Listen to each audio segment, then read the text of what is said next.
doing that. Before we get on to the handout for today, which is from Chapter 3, I want to give you a little bit of a guided tour of ICON because this is a resource for you in looking at structures. And so you all know, I assume, how to get to ICON. Is there anybody who doesn't know how to get to ICON? Okay. Within ICON, there are a variety of resources. So, for instance, this links thing in the toolbar will bring this page up for you. This is where you can find the links to the Google version of the lectures. So the lectures are loaded onto ICON itself, but because that doesn't work for everyone, they're also on Google. These are the online textbooks that I mentioned. And this first one here of the Java-based molecular modeling is a very rich resource for you in looking at models. And let me just show you a little bit of that. This is their home page. They have, these are Java-based models, so you don't need to worry about the specific software you have installed beyond just Java. The handout, the disk from the textbook uses Chime, and if the Chime works for you, wonderful. Just go to town with it. If it doesn't work for you, this is an alternate resource that has many of the same things. And to give you a little bit of a feeling for it, this is their version of water. And take a look at what happens, how you can see what actually goes on to make water become water-like. There we go. So here's a play button, and they all kind of lump together. That's showing you a space filling diagram. Here you can see the sort of sticks with a surface in dots. Here's just the sticks, and here's the hydrogen bonds between them. But what's interesting, if we go back to the beginning now and let the sticks run together, is keep your eyes open for the hydrogen bonds forming. Boop. And so they become self-associated as each one becomes hydrogen bonded. There's more reason for it to bump into the next one. Here's an example of the water, liquid water. Here's the space-filling version. Here's your sticks with the dotted surfaces. Here's just the dots. Here's the hydrogen bonds.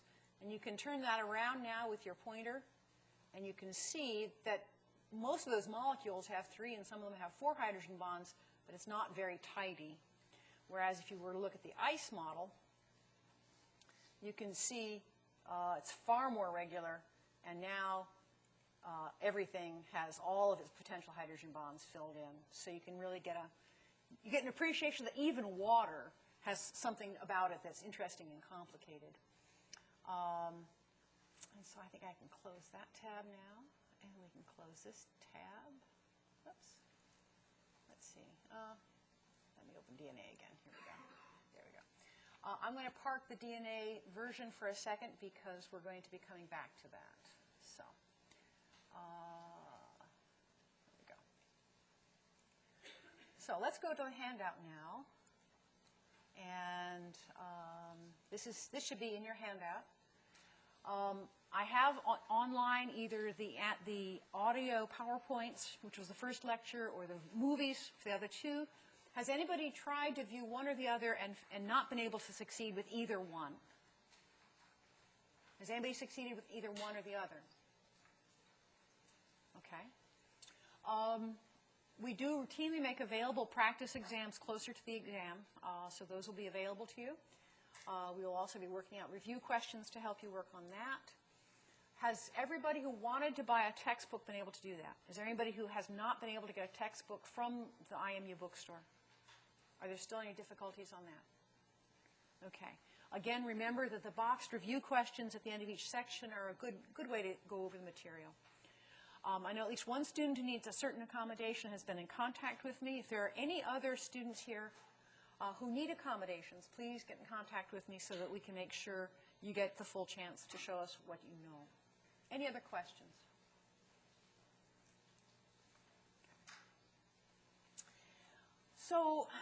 So far we've talked in very general terms about biochemistry and the atoms of life, so to speak, and water, which is the medium for life. But water by itself is not alive. It simply makes life possible. We're going to start today with talking about one of the 3 great categories of polymers, one of the 4 categories of molecules, biomolecules, which is DNA, the molecules that go into making up genes in the genetic material, and its relative RNA. In some ways, it's a good place to begin because the chemistry of DNA and RNA is rather simpler in some respects than that of protein, and because it is underlying the rest of everything else. Since the DNA is the basis for genetic inheritance, it's sort of the beginning of the story, and we're going to follow it on out. In the course of this chapter, we're going to meet what the building blocks are for DNA and something about the chemistry of those building blocks, why they're so well suited to being genetic material. We're going to look at the structure of the DNA polymers themselves and what those look like. We're going to take a look at RNA and see how it's similar but not quite the same.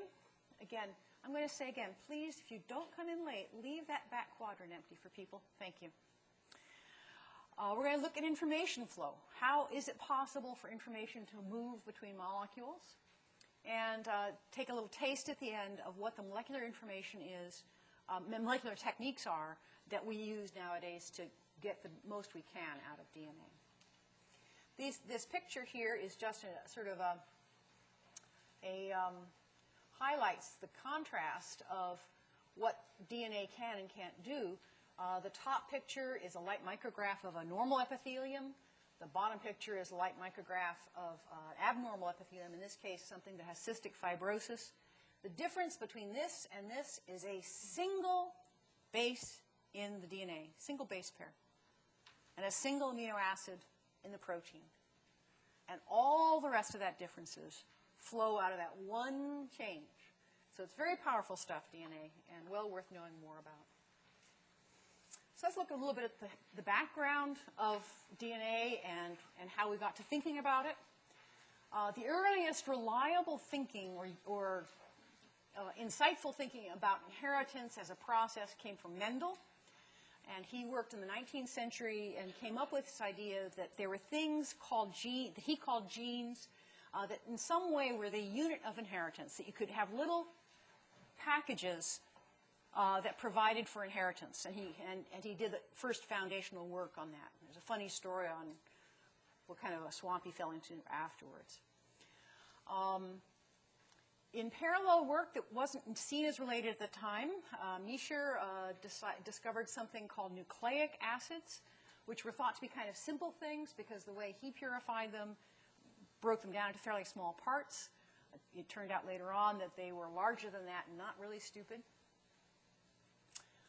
Early in the 20th century, methods were developed that allowed us to figure out that these genes, these units of inheritance that Mendel had identified, actually lived as physical things on chromosomes inside cells, in the nucleus of eukaryotic cells. And that work was especially traceable to genetic work in fruit flies and in corn plants. In radical experiments, Oswald Avery was able to demonstrate that the physical stuff, the physical material that genes are made out of, was DNA.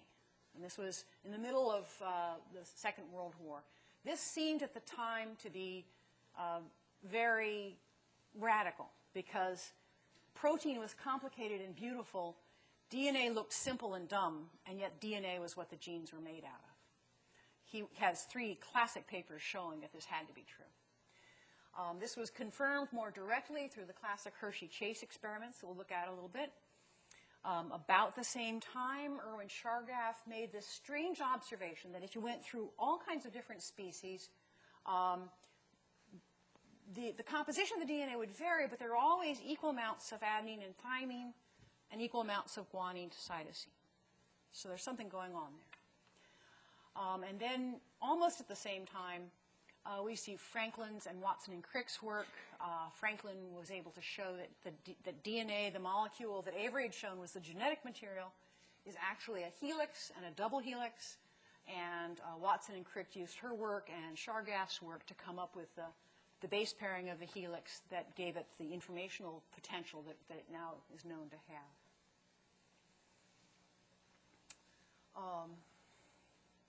It's not always appreciated how organized the genetic material is in cells.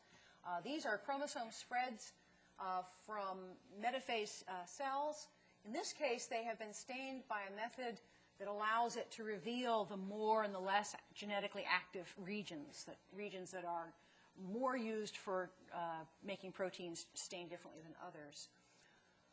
In this case, what they've done is actually developed a method so that they can color a chromosome with a single color, so that chromosome 1 is this sort of lemon color, and chromosome 5 is this kind of fuchsia color. And if you look at this carefully, you can see that there's this little bit of stuff over here where there's been a rearrangement, and a little bit of another chromosome has been tucked onto it. So the ability to visualize the genetic material is so far beyond what was thought of even 20 or 30 years ago that it's quite astounding. So I mentioned briefly the Hershey-Chase experiment, and it was sort of the most direct and intuitive proof that genes are made out of DNA. And it was a very simple experiment that went something like this. This is a picture, electron micrograph, of a bacteriophage. That is, it's a virus that eats bacteria. That's what bacteriophage means. So this is a virus that can infect bacteria. Hershey and Chase grew viruses like this in the presence of radioactive atoms, radioactive phosphorus, which would only go into the DNA, and radioactive sulfur that would only go into the protein, or only as we need to worry about for this purpose. So now you have very radioactive viruses. You use them to infect bacteria. Now the way this thing works, and you might guess this just looking at it, is that there's DNA packed inside here, and this is like a hypodermic needle. And what was known is that something in here is squirted into the interior of the bacterium. And so you allow this bacteriophage to infect the bacteria. You wash off the outer shell, and they did this in a very simple way to do it synchronously. They did the infection in a blender and hit the blend button, and that sheared the viruses off all synchronously. And then look to see where was the radioactivity, were the bacteria infected. So they'd remove the shells, and the radioactive phosphorus was inside the bacteria, and it behaved like it had been infected. That is, the DNA alone was enough to behave like the genetic material for bacteriophage. So this is a direct confirmation that the information needed to make a bacteriophage was contained in the DNA. Any questions about that?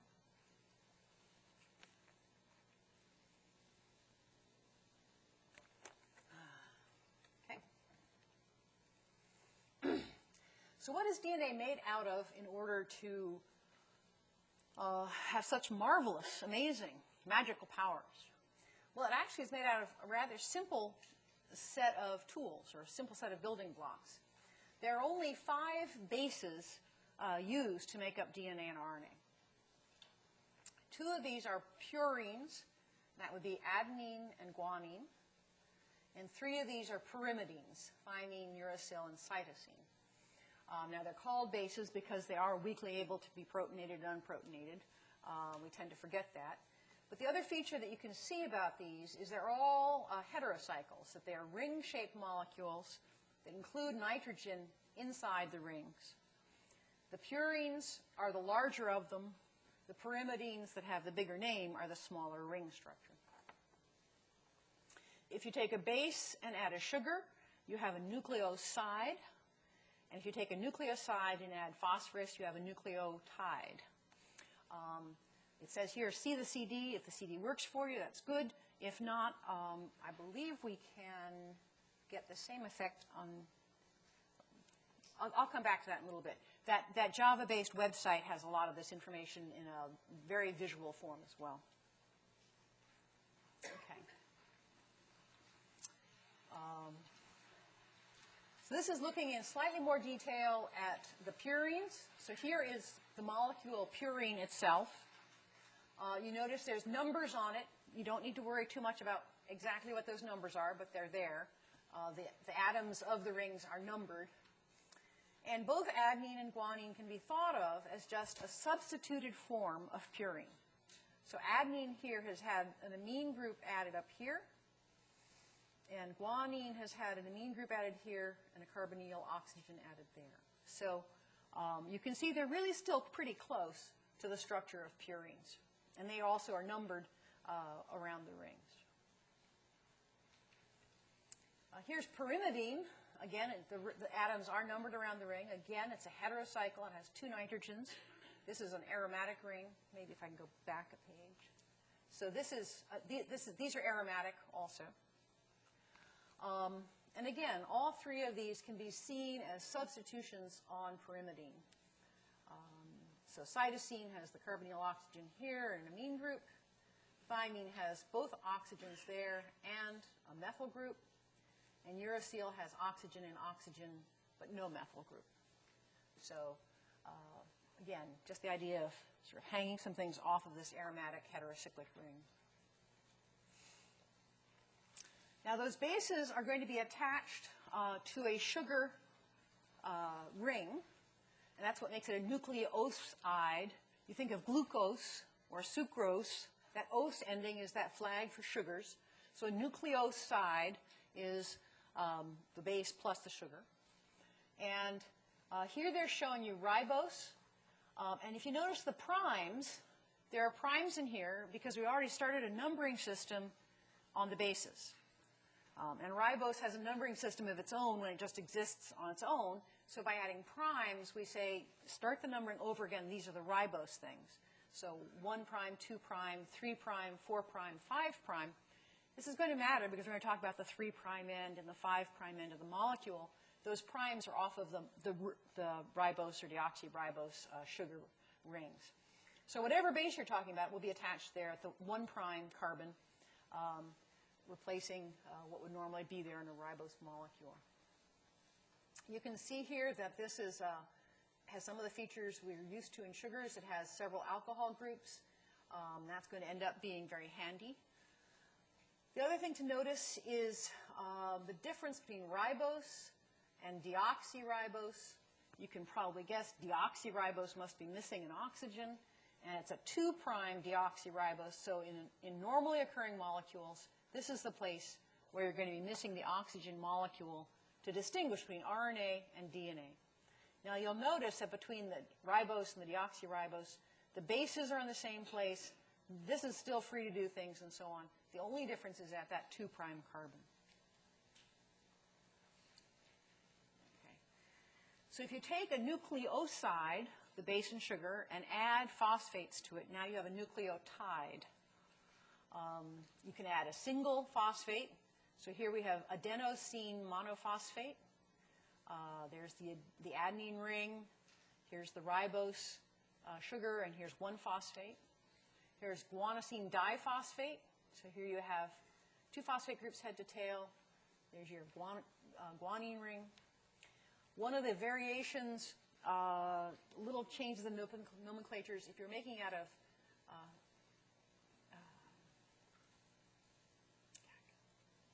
so you may have noticed back here we had cytosine. This is a little misleading because you might think it has sugar in it, but it doesn't.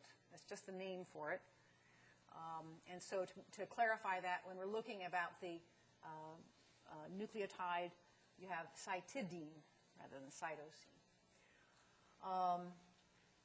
So this is cytidine triphosphate with 3. So that's really what we're going to see for nucleotides, 1, 2, or 3 phosphates at a time.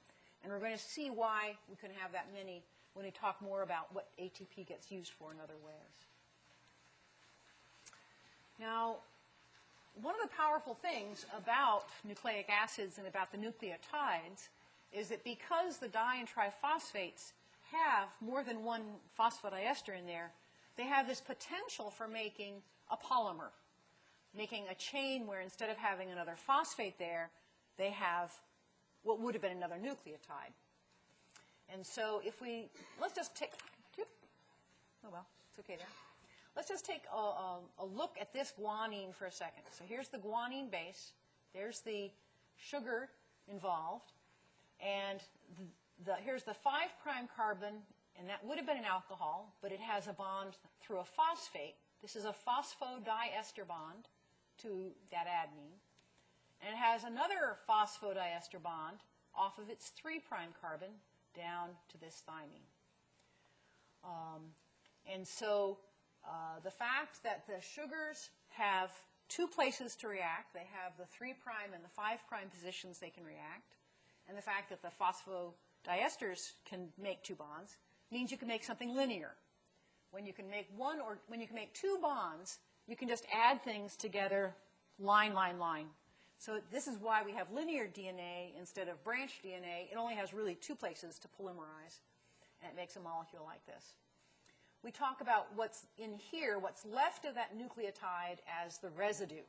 You remember we talked before that you've got the building blocks, the monomers in this case are the nucleotides, and then you have the residue, which is what's left of the nucleotide when you've made the polymer. Is this RNA or DNA? Okay, and that's because here at the 2' position there's no oxygen. The chemistry of the phosphodiester backbone is identical between DNA and RNA, because the differences between the two are only at the 2' position.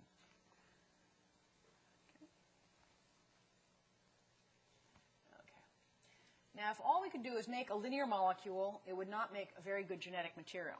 There has to be some way of making variations along it that allow us to store information. If all we had, for instance, was adenine, and all I could make was polyadenine, you can't say anything very interesting if all you can do is say adenine, adenine, adenine, adenine. You have to have some variation, and you have to be able to turn that variation into information. And that's possible because of base pairing.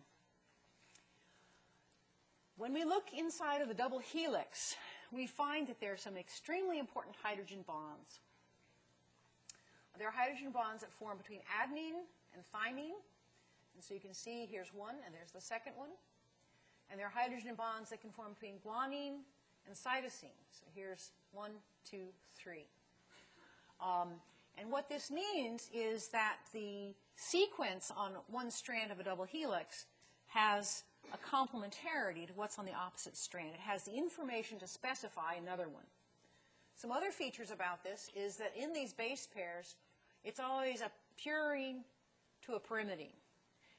A purine to a pyrimidine.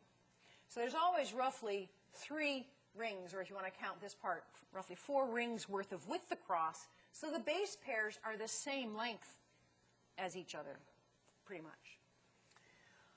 Another feature of this that is worth remembering is that the hydrogen bonds that are made here don't exhaust the capacity for hydrogen bonding. There are still some unoccupied sites, and those end up being of interest later on. We can speak about the diameter of the double helix. This is about 10.5 angstroms across. All right. This is one of the classical pictures of a double helix, and it has a number of features that are worth paying attention to in it. The earliest information we had about the structure of the DNA molecule came through Rosalind Franklin using a method called X-ray crystallography.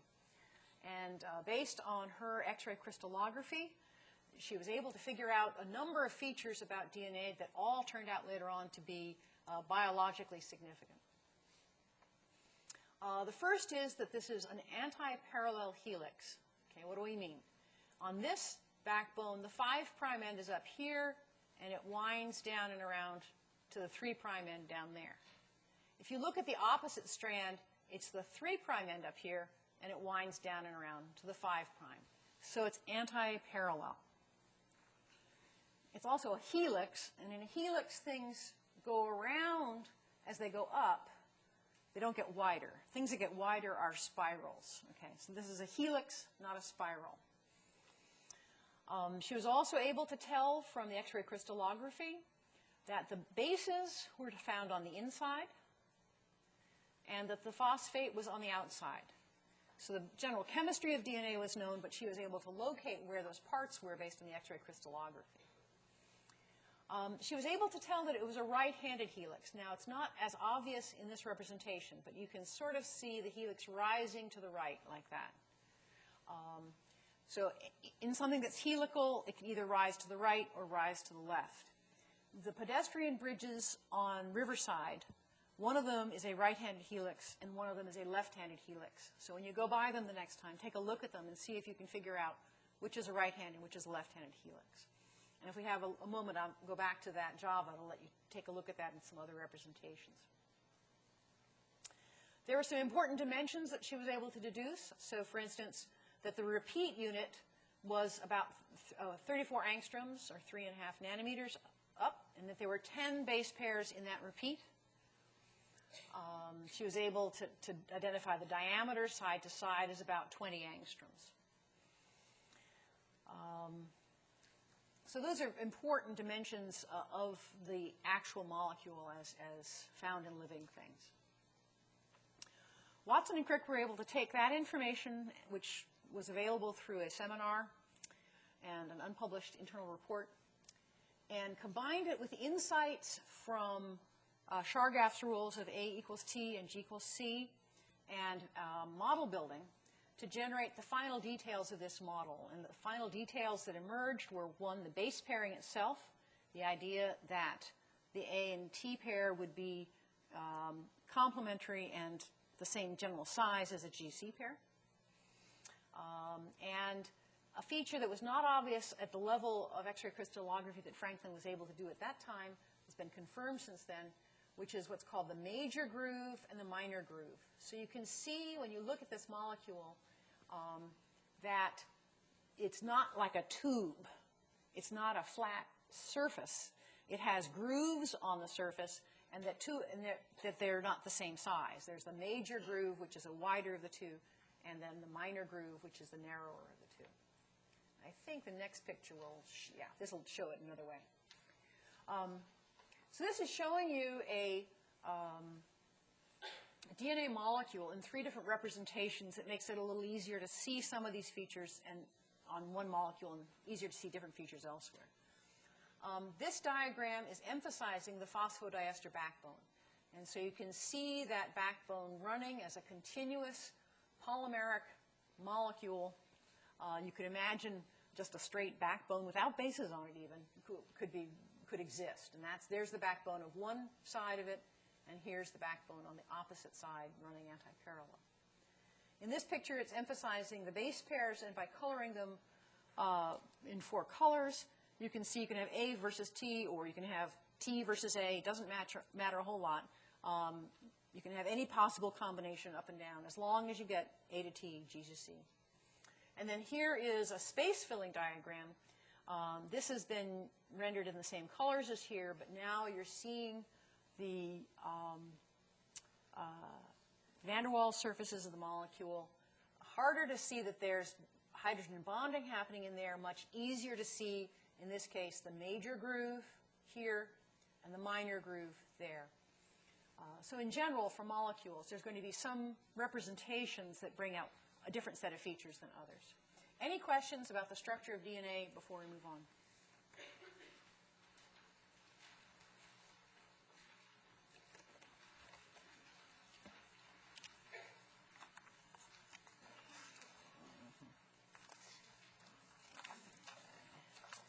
Maybe I'll just risk popping out to look at that Java with you for a second. So let's just take a look.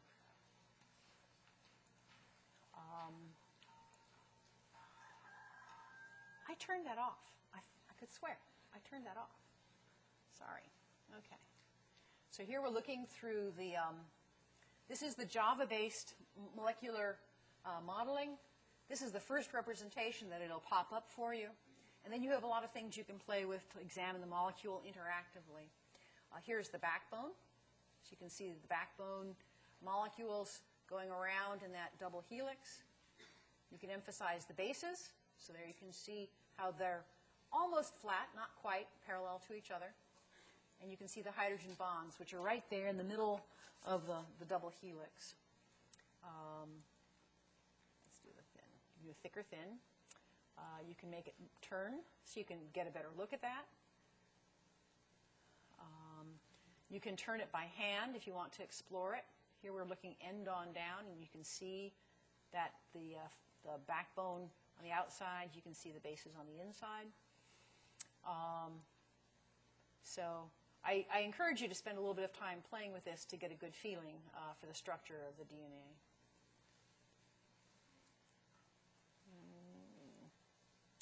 It worked. I have to say, it's nice to have computing power. That would have been impossible last year. They gave us a new computer over the winter. Okay. I've talked so far about nucleic acids as if all nucleic acids were DNA. But the principles behind the folding of DNA help us to understand the other important nucleic acid, which is RNA. Remember, RNA differs only from DNA at that 2' position. And yet, that difference there makes a huge difference in both its chemistry, in terms of stability, and in terms of what role it plays in the economy of life, if you like. RNA can also fold. It's not uniquely a property of DNA to be able to fold. RNA has a phosphodiester background. It has bases. Those bases can hydrogen bond. You would predict that RNA should be able to fold as well. What you can't predict from that feature is that in living systems, generally, RNA is single-stranded. In cells, DNA is usually double-stranded, but RNA is usually single-stranded. And we often find that the RNA inside of cells has base pairing within a single-stranded molecule. And this picture here is a picture of a tRNA molecule. And you can see that most of the base pairs, in fact, are participating in some kind of secondary structure. The primary structure here would be the sequence, ATT, GC, whatever. The secondary structure is this helical region with the base pairing.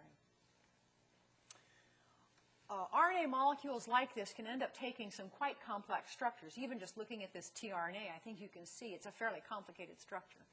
And that reflects the fact that in the cell, RNA molecules have complicated functions. So we're again seeing this example of structure and function being related to each other. And we're going to see some more of those functions of RNA molecules as time goes on. Okay.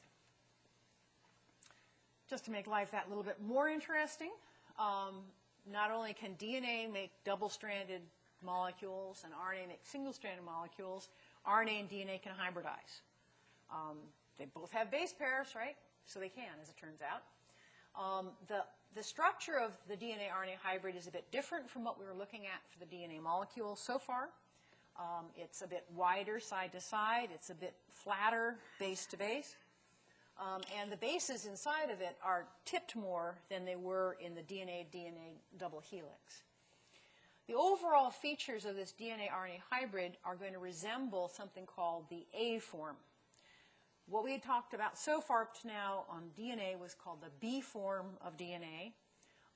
There was another form at the time that was being studied called the A form. It turns out that the DNA-RNA hybrids are more like the A form helices. And it is possible for RNA to make double-stranded helices. They would be antiparallel, like DNA double helices.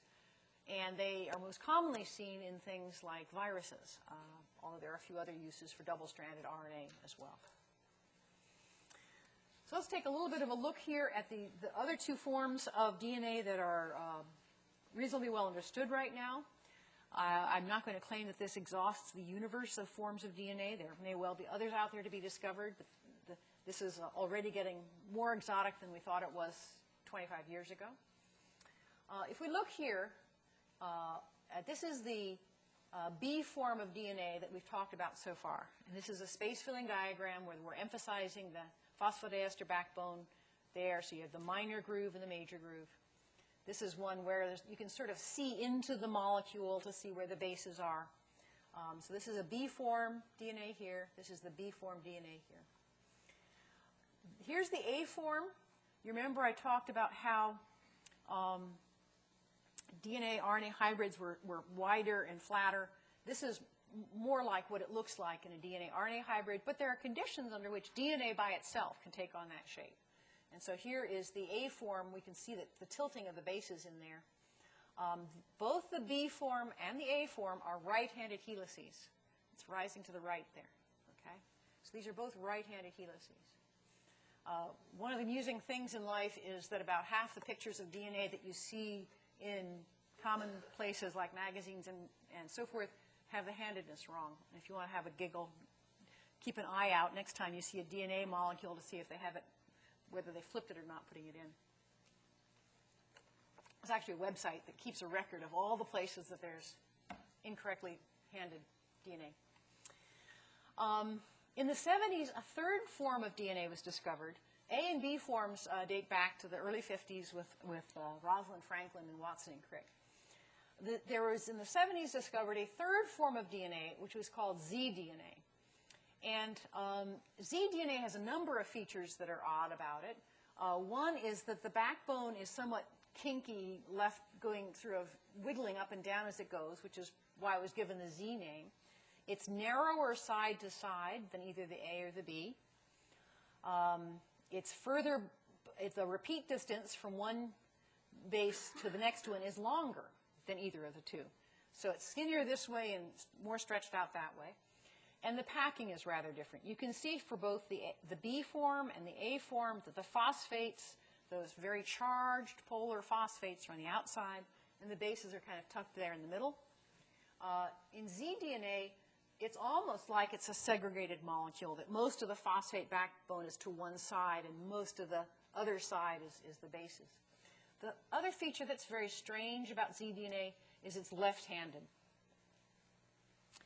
B-DNA is right-handed, A-DNA is right-handed, Z-DNA is left-handed.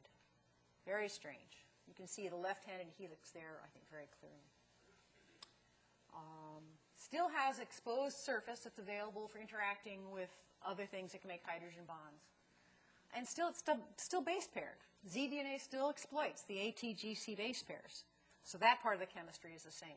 So even though all three of these have phosphodiester backbone, ATGC base pairing, they can end up with these differences in overall spatial organization. And this just puts some numbers to those things. I've said these things qualitatively before. This just puts them in numerical terms. So B-DNA here is the majority form, if you like. It's the most common form of DNA. About 10 residues from one to the next top of the next turn.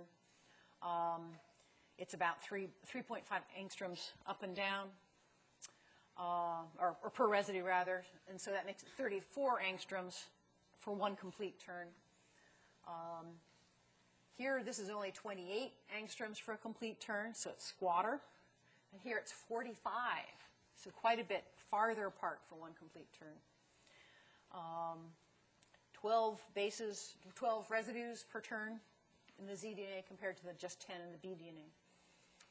And again, the numbers here emphasize the differences in diameter, so that Z-DNA is only 18 angstroms across, and A-DNA, the fat one, is almost 26.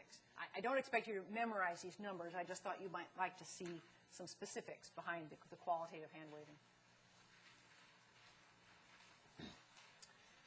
Now, if a DNA molecule formed those base pairs and stayed that way for the rest of eternity, there'd be no way to get at the information. There might be a sequence in there, AATGCGT or whatever, but if you couldn't somehow or other get into that, the information would be as hidden as if it was buried under the Great Pyramid. And so what it's going to turn out to be is that there's going to be a way of occasionally opening up that double helix to get at that interior. And let's look at some of the features here that go into making the double helix and why it can open up at times. We've mentioned already the H bonds between the base pairs, they're either 2 or 3, and because of the way that hydrogen bonding occurs, you have a smooth packing. The diameter of the helix is not very different depending on the sequence. The bases are lined up parallel to each other like this, and you remember I pointed out that there's aromatic character to the bases, that they're heterocycles, but they also have some aromatic character to them. That aromatic character contributes to what are called stacking interactions, that aromatic things kind of like to stick to each other a little bit. And if you've ever tried to peel apart 2 sheets of glass that are wet, that's kind of a physical analog for a stacking interaction. There is some contribution from hydrophobic effect, but that's not the sole or maybe even the major one. Now, interestingly, as you can imagine, a GC pair has 3 hydrogen bonds. A GC pair is more tightly bonded than an AT pair. And so it turns out that the more GC base pairs a molecule of DNA has, the more stable that molecule is to heating and other ways of denaturing it. So you can change the stability of the molecule by changing the sequence of the molecule. And we can put a number to this by looking at the behavior with temperature. So let's take a look at this graph. Here it says relative absorbance at 260 nanometers. So we're putting this in a spectrometer and asking how much light at that wavelength is going through. And the first thing we can see is that the absorbance changes depending on the shape of the molecule or the condition of the molecule.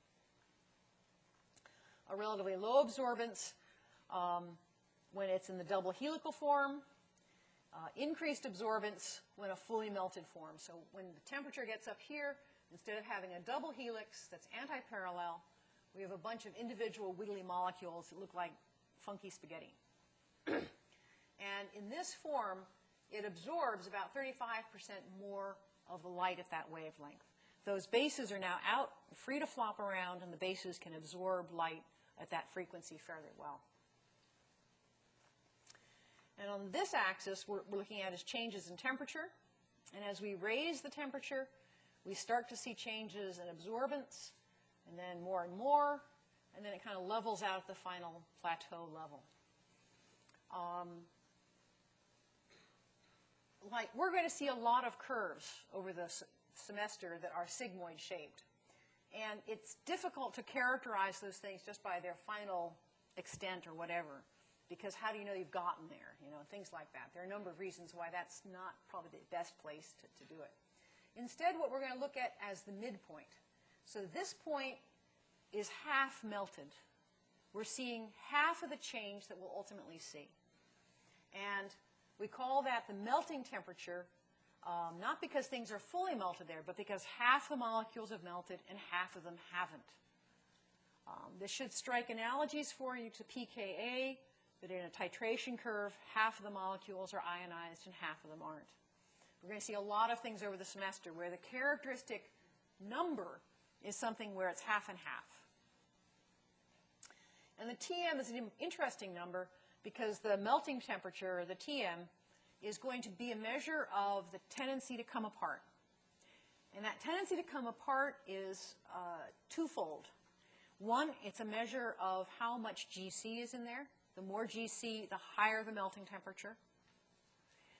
The other thing that can contribute to stability is repetitive sequences.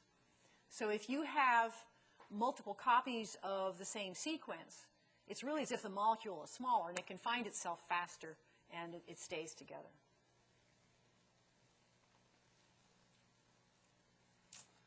And this is showing you a couple of the pathways through this melting point. So you start off here with a nicely packed double helix where everything is properly base paired. We can melt that with temperature until all of the hydrogen bonds are broken. They're now flopping around in the breeze, interacting with the water and whatever else. If we cool it in a temperate way, all of those base pairs will reform. All the information that's needed for that double helix is in the molecules. All we have to do is give it a lower temperature, and they'll find each other, and they'll bond up nicely. This correct base pairing is not something that is inevitable, because if you take these melted things and you cool them rapidly, they don't have time to explore all the possible base pairings, and you can end up with things where there's mismatches, where parts of them are stuck together, but not very well. If you take this improperly base paired stuff and you rewarm it to just below the melting temperature, they'll continue to kind of bump around and slide a bit and keep at it. If you give them enough time, they will, in fact, come back to the properly base paired double helix.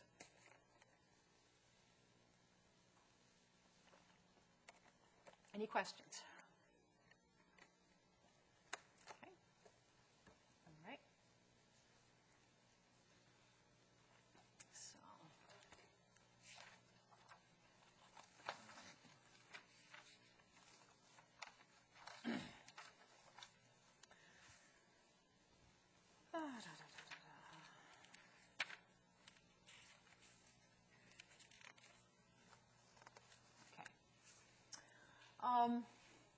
we can exploit this property. We can exploit this ability of molecules to find the complementary sequence. They're not finding the same sequence. They're finding their complementary sequence. A is finding T. G is finding C. And what this allows us to do is that we can identify a sequence against a background of a great many other sequences. So here we're taking some samples that have come from some source of single-stranded nucleic acids.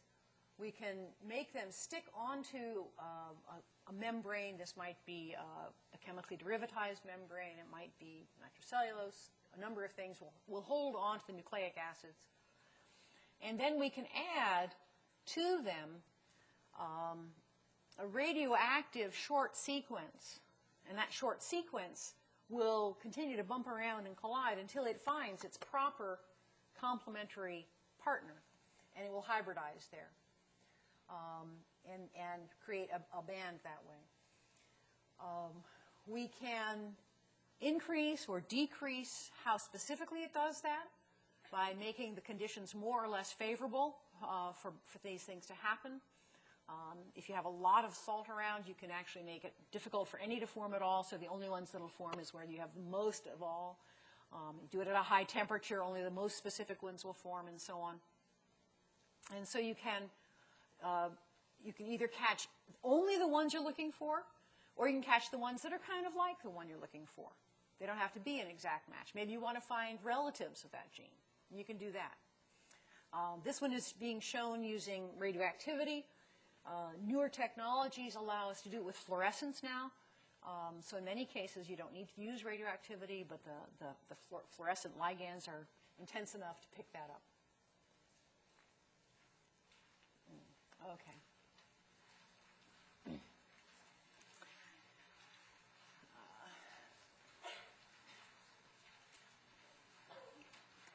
So Watson and Crick were really impressed by base pairing. They were really struck by the fact that you had sequence-specific interactions, that you could have one strand that had an exact pattern on the opposite strand if you knew what the first one was.